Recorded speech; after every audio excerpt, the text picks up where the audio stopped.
नमस्कार दोस्तों, आज इस वीडियो के अंदर सुप्रीम कोर्ट ऑफ इंडिया ने जो एक रीसेंट अपना जजमेंट पास करा है और एक डाउट को क्लैरिफाई जरूर किया है, तो उसके बारे में मैं आपको पूरा कंप्लीट समझाने वाला हूं। सबसे पहली बात आपको पता होना चाहिए, कन्फेशन जो है अगर पुलिस वालों को दिया जाता है, अगर एक एक्यूज व्यक्ति ने अपना जुर्म कबूल किया है पुलिस वालों के आगे कि हाँ मैंने ही मर्डर किया है, तो ऐसे केस में क्या ये कन्फेशन कोर्ट में एडमिसिबल होता है? इसका क्लियर जवाब है नहीं। अगर मैं पुराने कानून के हिसाब से बात करूं, section number 25 of Indian evidence act, नए कानून के हिसाब से बात करूं, सेक्शन नंबर 23 क्लॉज 1 ऑफ भारतीय साक्ष्य अधिनियम।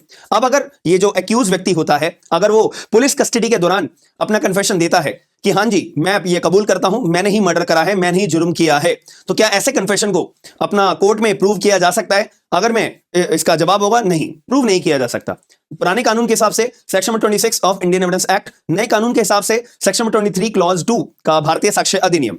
अब सवाल यहां पे एक और आता है कि क्या जो एक्यूज व्यक्ति ने अपना पुलिस के कस्टडी में या पुलिस के सामने अपना जो कन्फेशन दिया है, हाँ मैंने ही मर्डर किया है, साथ में एक्यूज व्यक्ति बोलता है मुझे पता है पुलिस वालों मैंने तो जुर्म किया है, मैंने मर्डर किया है, मैं पुलिस वालों आपको बता सकता हूं कि मैंने डेड बॉडी कहां छुपाई है, मैंने डेड बॉडी जहां पे छुपाई है और मैंने मर्डर कहां किया था, मर्डर करने के बाद मैंने मर्डर वेपन कहां छुपाया है, और एक्यूज व्यक्ति अपनी सारी जगह बता देता है। फला फला जगह पे मैंने मर्डर किया, फला फला जगह पे मैंने डेड बॉडी छुपा दी, फला फला जगह पे मैंने चाकू छुपा दिया, जिससे मर्डर वेपन छुपा दिया जिससे मैंने मर्डर किया था। तो ये सारी बातें एक्यूज व्यक्ति के द्वारा पुलिस वालों को बताई जाती हैं। फिर पुलिस वाले क्या करते हैं, अपना जो भी जगह एक्यूज व्यक्ति ने बताई होती है, फिर पुलिस वाले उन जगहों पे जाते हैं और डेड बॉडी रिकवर करते हैं जो एक्यूज व्यक्ति के द्वारा ड्यूरिंग जब वो कन्फेशन अपना दे रहा था उस टाइम पे जब उसने बताई, जहां पे उसने मर्डर वेपन बताया था वहीं से पुलिस वालों ने मर्डर वेपन को डिस्कवर किया।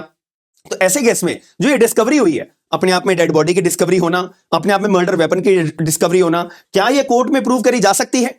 सवाल यहां पे आता है, क्योंकि कन्फेशन एक्यूज व्यक्ति के द्वारा जो दिया गया है वो कोर्ट में एडमिसिबल नहीं होता। ये तो हमने नए पुराने कानून और नए कानून के हिसाब से समझ लिया। लेकिन अगर कुछ डिस्कवरी होती है, एक्यूज व्यक्ति ने जो जो कहानियां बताई हैं, जो जो बातें बताई हैं, उससे पुलिस वालों को डिस्कवरी जो जो हो रही है, क्या वो डिस्कवरी अपने आप में रेलेवेंट होती है? इस सवाल का जवाब हमारा section number 27 of Indian evidence act, पुराने कानून के हिसाब से, नए कानून के हिसाब से सेक्शन नंबर 23 प्रोवाइजो भारतीय साक्ष्य अधिनियम का जवाब देता है। The answer is yes. ये जो डिस्कवरी होती है ना, ये डिस्कवरी अपने आप में कोर्ट में एडमिसिबल होती है।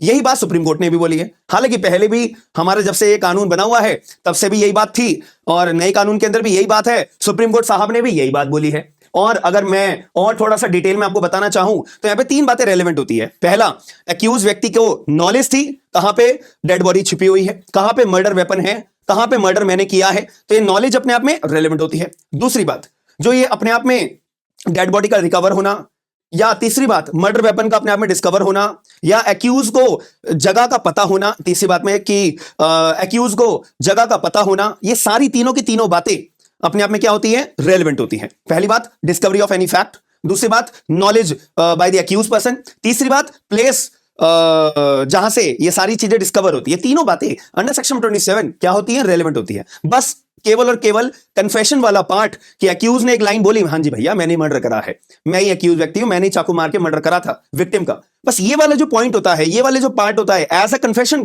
जो पुलिस वालों को दिया जाता है, ये अपने आप में कोर्ट में रेलेवेंट नहीं होता।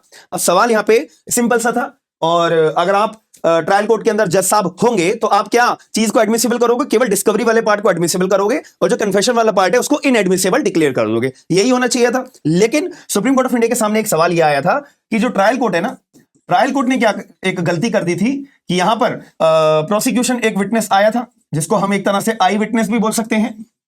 आई विटनेस के अंदर आई विटनेस भी आया था, जिसमें एक आईओ साहब भी आए थे, इन्वेस्टिगेटिंग ऑफिसर। अब इन लोगों के द्वारा क्या बोला गया कि जज साहब हाँ मैं आई विटनेस हूं, मेरी आंखों के आगे ही एक्यूज व्यक्ति ने मर्डर किया था। पहली बात आई विटनेस की अपनी स्टेटमेंट हो गई। अब आई विटनेस ने क्या, और आईओ ने भी अपनी स्टेटमेंट दी कि हाँ जी जज साहब हमने एक्यूज व्यक्ति को एग्जामिन किया था, और एग्जामिन करते हुए इसने हमारे को मर्डर वेपन के बारे में बताया, वो हमने डिस्कवर करा, वो रेलेवेंट फैक्ट है। दूसरी बात, डेड बॉडी के बारे में एक्यूज व्यक्ति ने हमें बताया और वो हमने डिस्कवर करा, वो अपने आप में रेलेवेंट फैक्ट है under section 27 of Indian evidence act, section 23 proviso BSA. चलो जी, अब जज साहब एक्यूज व्यक्ति ने ना हमारे को ये भी कन्फेस किया था कि इसने मर्डर किया है।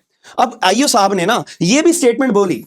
अब इस बात को आप खुद बताइए, क्या एक्यूज व्यक्ति ने जो कन्फेशन दिया है पुलिस वाले के आगे, क्या वो कोर्ट के अंदर एडमिसिबल हो सकता है? नहीं हो सकता। लेकिन आईओ साहब ने जब ये स्टेटमेंट बोली है, ट्रायल कोर्ट ने इस पर्टिकुलर स्टेटमेंट को भी एडमिसिबल मान लिया।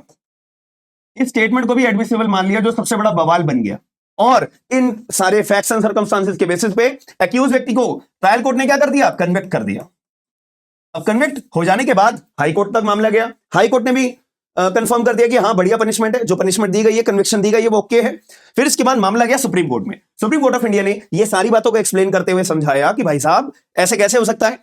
पहली बात तो कन्विक्शन आपने किसके बेसिस पे दी है, केवल आई विटनेस के बेसिस पे आपने कन्विक्शन दी है। दूसरी बात, केवल आई विटनेस ने अपना बोला है हाँ जी भैया मैंने देखा है, किसी व्यक्ति ने मारा है, बस इसके बेसिस पे आपने कन्विक्शन दी है, जो कि गलत है। दूसरी बात, और जो बाकी के सर्कमस्टेंशियल एविडेंसेस थे वो आपके द्वारा बियॉन्ड रीजनेबल डाउट प्रूव नहीं करे हुए हैं, क्योंकि स्टैंडर्ड ऑफ प्रूफ की अगर हम बात करें क्रिमिनल केस के अंदर, स्टैंडर्ड ऑफ प्रूफ क्या होता है कि कोई भी केस अपना जो प्रूव किया जाना चाहिए वो अपने आप में बियॉन्ड रीजनेबल डाउट प्रूव किया जाना चाहिए। सर्कमस्टेंशियल एविडेंस इतने पुख्ता होने चाहिए, चेन जो पुलिस वाले प्रूव करना चाह रहे हैं, प्रोसिक्यूशन जो chain of the series prove करना चाह रहा है, कड़ियां से कड़ियां जोड़ जोड़ के जो प्रूव करना चाह रहा है, वो इतने पुख्ता होने चाहिए, बियॉन्ड रीजनेबल डाउट होने चाहिए, ताकि कन्विक्शन तक हम पूरे कंफर्म हो जाए कि हाँ अब इस एक्यूज व्यक्ति को कन्विक्शन देना सही होगा। लेकिन एक भी फैक्ट ऐसा नहीं था जो कड़ियों से कड़ियां जोड़ता हो, बियॉन्ड रीजनेबल डाउट प्रूव करता हो। ऊपर से भाई साहब आपने तो एक्यूज जो कन्फेशन दिया एक्यूज व्यक्ति ने पुलिस वालों के आगे, उसको आपने एडमिसिबल माना हुआ है, कानून का प्योरली उल्लंघन किया हुआ है, तो यह गलत होगा। तो ऐसे केस में सुप्रीम कोर्ट ऑफ इंडिया ने कन्विक्टेड पर्सन को एक्विट करा on the basis of prosecution fails to prove the case particular case beyond reasonable doubt, therefore accuse व्यक्ति जो है वो अपना एक्विट हो गया था by the Supreme Court of India. तो आई होप आपको जो मेरे द्वारा जानकारी दी गई है वो समझ में आई होगी। ये जजमेंट की official copy I hope 19 page का ये जजमेंट है, मैंने पढ़ा था, हाँ 18 पेज का जजमेंट है। तो ये जजमेंट की कॉपी आपको मेरे टेलीग्राम ग्रुप के पर इजीली अवेलेबल हो जाएगी। तो आप लोगों का बस काम इतना सा है, डिस्क्रिप्शन बॉक्स के अंदर लिंक है हमारा टेलीग्राम ग्रुप का, आप वो ज्वाइन करिए और ये जजमेंट की कॉपी आपको इजीली अवेलेबल हो जाएगी। दूसरा आपका काम ये है कि आप में से कोई भी बच्चा जो अपनी जुडिशरी की तैयारी कर रहा है, जिसको लगता है यार मेरे को भारतीय नागरिक सुरक्षा संहिता पढ़ना है और कंप्लीट पढ़ना है, हिंदी और इंग्लिश लैंग्वेज में पढ़ना है, मेरा कोई प्रीलिम्स का टेस्ट भी कराए टॉपिक वाइज, मेरा कोई मेंस का टेस्ट भी कराए टॉपिक वाइज, साथ में मेरी जुडिशरी की तैयारी पूरा भारतीय साक्ष्य अधिनियम जब तक मेरा कंप्लीट याद ना हो जाए, पूरा कंप्लीट ना हो जाए, तब तक वो टीचर मुझे छोड़े ना, प्लस मेरे को रिकॉर्डेड क्लासेस भी मिले, प्लस मेरे को पीडीएफ के नोट्स भी मिले, प्लस मेरी आंसर राइटिंग भी कराए, प्लस मेरा प्रीलिम्स का टेस्ट भी हो। तो ये सारी चीजें अगर किसी बच्चे के मन में है तो आप लोग हमारी application smart and legal guidance के नाम से डिस्क्रिप्शन बॉक्स के अंदर लिंक अवेलेबल है, डाउनलोड कर सकते हो। आईफोन यूजर्स हो तब भी, एंड्रॉइड यूजर हो तब भी, लैपटॉप यूजर हो तब भी। तो रिकॉर्डेड क्लासेस भी आपको 18 महीने तक पूरा फुल एक्सेस मिलेगा। और 2 दिसंबर रोज हमारी 6 बजे लाइव क्लास, रिकॉर्डेड क्लास आपको अवेलेबल हुआ करेगी। 3 फ्री लाइव क्लासेस डेमो हैं, तो आपको अवेल करनी है तो आप कर सकते हो। बाकी कोई भी आपकी फर्दर क्वेरी है, डिटेल है, मन के अंदर कोई भी इच्छा है आपको बताने की, तो कमेंट बॉक्स ओपन है। बैचेस के रिगार्डिंग अगर कोई डाउट है, एप्लीकेशन डाउनलोड करके चैट बॉक्स के अंदर आप हमारे को सारे क्वेरीज अपनी पूछ सकते हो। बाकी वीडियो पसंद आई है, समझाने का तरीका आपको समझ में आया है तो वीडियो को लाइक करके शेयर जरूर करिएगा। बाकी मिलते हैं नेक्स्ट वीडियो के अंदर। थैंक यू, धन्यवाद।